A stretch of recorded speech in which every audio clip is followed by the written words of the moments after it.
Miarabanao amin'ny alala mety Madagasikara ny tenako tena mbola ao anatin'ny aty-ririnina izao volana jolay izao ka mbola hitoetra any amin'ny volana aogositra zany ririnina izany dia ny volana septambra no volana mampitatsika makany amin'ny fahavaratra raha toa ka ny volana oktobra no fiandohan'ny fahavaratra raha ny fizotry ny maripana ary ho an'ny telo volana jolay aogositra septambra dia voavinavina fa ifanaraka amin'ny tokony izy na andriangatsika kely kokoa ny any amin'ny tapiny avaratry ny faritra Analamanga dia ny faritra Amoromania Otomatsehatra ary ny faritra Vatovafitofinany raha toa ka ifanaraka amin'ny tokony izy na afana kely kokoa ny any amin'ny faritra Sava Alotra Mangoro tapany atsimo ny faritra Analamanga Itasy Bongolava Menabe ary ny faritra Iorombe ny any faritra sisa moa dia afana raha hoarina amin'ny tokony ho izy raha hoan'ny salamaripana ny telo volana manaraka indray ny volana aogositra septambra oktobra dia voavinavina fa toerana iray ihany ny tena andriangatsika indrindra dia ny any amin'ny faritra Vatovafitofinany izany raha toa ka ifanaraka amin'ny tokony izy na afana kely kokoa ny any amin'ny faritra Sava Diana Sofia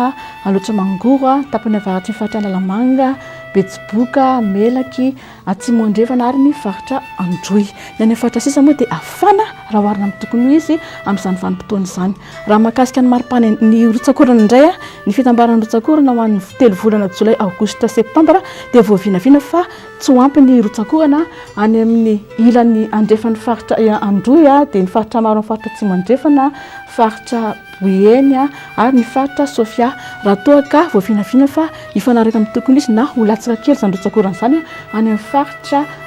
Sava sy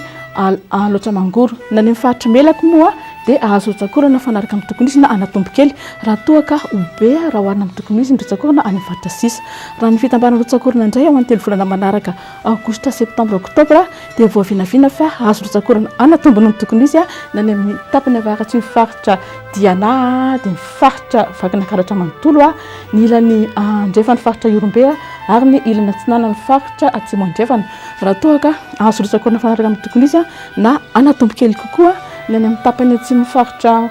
Diana dia ny faritra Atsinanana Alotra Mangoro tapany avaratry ny faritra Analamanga dia ny ilan'ny tsinana ny faritra Androy sy ny faritra Anosy fa voavinavina kosa fa ahazo rotsakorana latsaka kely ny tokony izy na any amin'ny faritra Sava Sofia Analanjirofo dia Vatovafitofinany atsimo atsinanana ary ny ilan'ny andrefan'ny faritra Iorombe ny any faritra sisa moa dia tsy ho ampy ny rotsakorana